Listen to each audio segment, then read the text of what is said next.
the Ducks were like, no, we need you. We desperately need you. So we're going to pay you $29 million over the next 5 years. Yeah, I think it was a little high. Did you hate it? Did you love it? I don't know, man. I think it was a little high, but just slightly. I mean, for me, he's probably a 20-goal, 50-point guy, which isn't bad. And again, now you look at this Tom Wilson contract and say, this is a great contract for Adam Henrique if Tom Wilson's getting paid only about $700K less than him. But the real comparison for me is you look at what Paul Stastny is getting paid for 3 seasons in Vegas. I believe it's like 6.5. And I think they're very similar players. I think Stastny is a little bit more of a playmaker, but they're sitting around about 50, 55 points each. Henrique's going to probably put in 20 goals, whereas Stastny's going to put in 10 and add more assists. So they're similar in that sense. And they're paying Stastny a lot more than they are Adam Henrique. And Adam Henrique's about 5 or 6 years younger than Paul Stastny. So I think it's a good deal. I think they need him with the uncertainty surrounding Ryan Kesler. You need to have a guy who can be a bona fide second-line center for you behind Ryan Getzlaf, because if they don't sign him and then he ends up going in free agency and Ryan Kesler just is not the same guy, you're running with Getzlaf, Terry, and Steele as your 1, 2, 3 for the next couple seasons, and if they're not ready, then you never know. And if they're not centers, we still don't know what Troy Terry is, and we have no idea what Sam Steele is at the NHL level, if they're going to continue to be centers, if they're going to shift to the wing. So I like the deal. I think maybe 5.5, maybe 5.25 would have been more around something that would have been a little bit more comfortable for me, but I'm not going to harp over $600K. No, not at all, man. I feel like it's the Ducks are ensuring that they're going to stay older for a little while as they transition new players in from the bottom. But, I mean, given the situation they have right here, I'm glad I would take Adam Henrique over Paul Stastny. Paul Stastny's 32 years old, 4 years older, and making 6.5 for the next 3 years. I feel like that was a little bit of an overpayment for sure. And Henrique is just he says he loves it here, man. He posted a picture of him wearing a Mighty Ducks hat when he was a kid, and he said he's always wanted to play here. So if that's the deal, then of course you're going to win over all the fans, man. And I think that also helps whatever contract issues people are upset about to kind of go away when they're like, oh man, he loves the Ducks. He loves being here. He's got to play here. But I think it's a good deal, man. I think they need to get him here. They need him on that second line. He's a constant, and like you said, paying 5.8 for a 50-point guy, it's not a bad thing.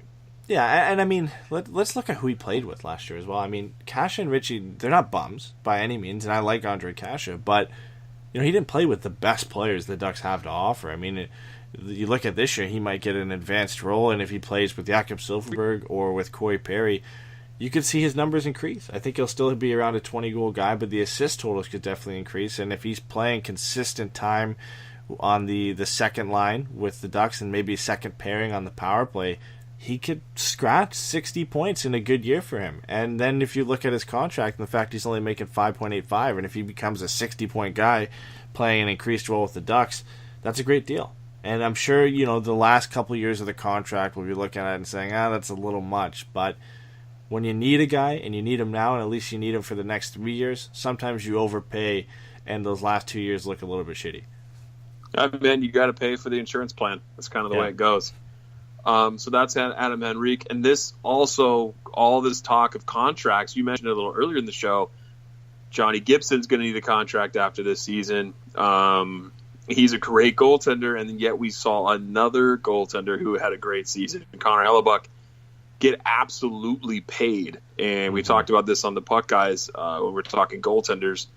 That's tough, man. That's a lot of money for Connor Hellebuck after one great year. I mean, how do you feel like this affects the dynamic for John Gibson? I think John Gibson's a better goaltender, and he's proven it over a longer period of time. I think Hellebuck benefited from the Vezina nomination. I think that helped him get a little bit more money. Maybe he was around 5.5. He was snubbed. Yeah, for sure. For sure. But when you have that nomination, you can point to it as a player and say, look what I have. And then you can pay me for this, right? And he didn't win it. For sure, if he won it, then he probably would be making around $7 million. So Gibby doesn't have that yet. 6.1 ain't bad. Yeah. No, exactly. Yeah. Gibby doesn't have that to point to, but he has the numbers. I mean, I think it was Sporting News. They tweeted something out, I think this was a couple weeks ago now when I sent it to you. And since 2012-2013, The goaltender who has the best save percentage in the NHL is John Gibson at .924 since 2012-2013.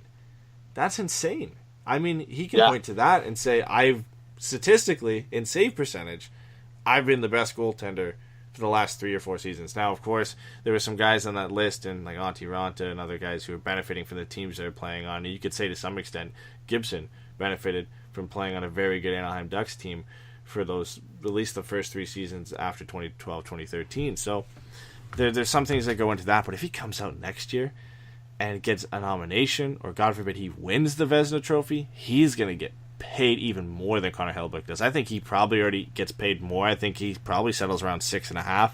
But if he gets that nomination, or he wins it, or he wins, any kind of trophy, or just has an outstanding season, he could be scratching 7.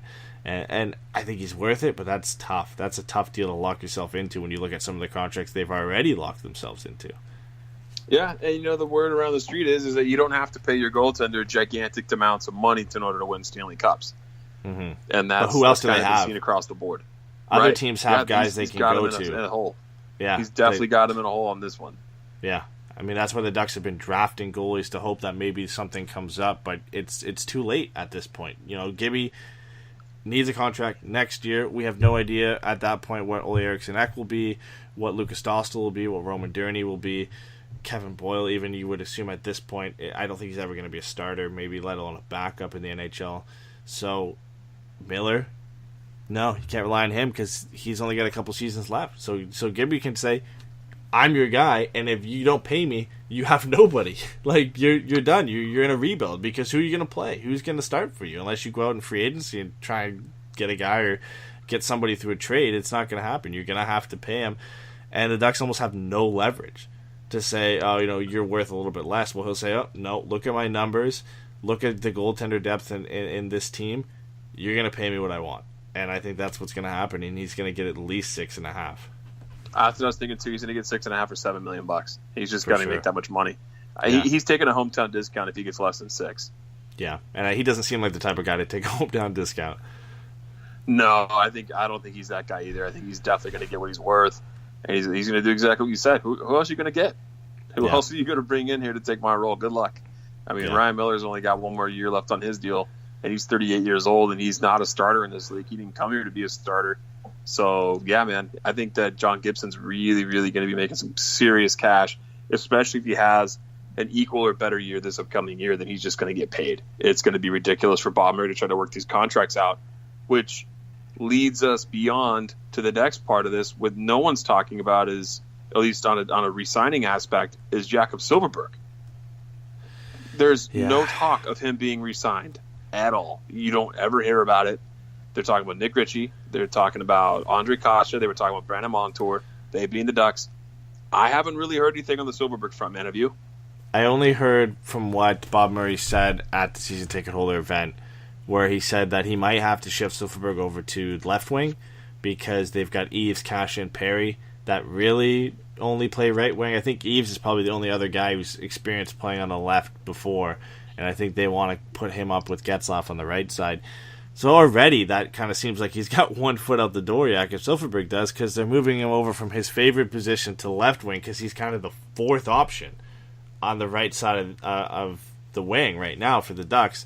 So they're going to move him over to the left. I don't think they trade him at this point unless they get something that can help them in return and somebody with term. But I just don't see how they bring him back because you would assume he would get a raise on 3.75 unless he takes a team-friendly deal. And, when you're already moving a guy over to the left from his favorite position, you've already got to re-sign a guy like John Gibson. You've re-signed Montour. You've re-signed Adam Henrique. You've got a lot of money locked up in your big three in Getzlaf, Kessler, and Perry. There's just not going to be enough room to pay Silfverberg $4.5 million over 3 or 4 or even 5 seasons. I just don't see how they get it done. And I like him, and I still think he's a guy, if he figures a couple things out, has 30-goal potential. But he's, 27 now? How long man, are we he got old wait? Quick, right? Just like all of us. Yeah. How long are we going to wait for him to figure things out? I mean, if he signed a 4 or 5 year deal, it takes him to 31, 32. And that could be a contract that ends up really hurting the Ducks. So he's a guy that if he doesn't get moved before the season starts, maybe at the deadline, depending on how the Ducks do. Because Murray said he doesn't want to lose him for nothing. But you get put in such a difficult position at the deadline. If you're a good team, do you move this guy? Do you move him, get something in return, maybe get another player back, maybe try and package Silfverberg with something to get a guy with terms so you don't have to worry about signing somebody? I mean, how do you wait to the deadline and figure this out? Because if you're good, you'd want to keep a hold of him.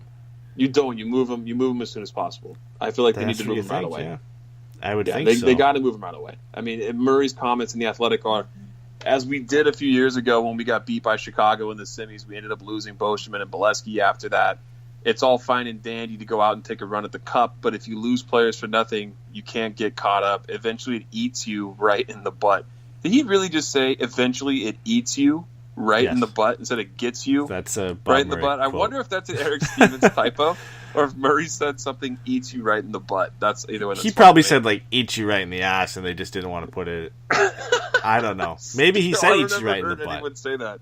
I just read that right now and I started laughing in my head. I'm like, who says someone's going to eat your ass if you can't? 'Cause that's essentially what he's saying, man. Well, that makes me laugh. You know what? I think for Jakob Silfverberg, because if you go and you take another quote that Murray said from that season ticket holder event, he said that he feels Terry Steele and Kevin Waugh are close to making the team, and they'll kind of know more maybe when the season starts or going into training camp.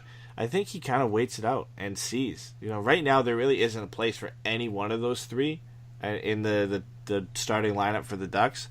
And maybe he sees how they do either in training camp or to start the season. And if they're just way too good to play down in San Diego, then he's in a position where he can move Jakob Silfverberg. Doesn't have to be for an impact player. It can be for draft picks or for prospects, and bring up a guy like Troy Terry and play him, or bring up a guy like Sam Steele or Kevin Waugh, and it's a seamless transition. You're getting the same impact, maybe even more.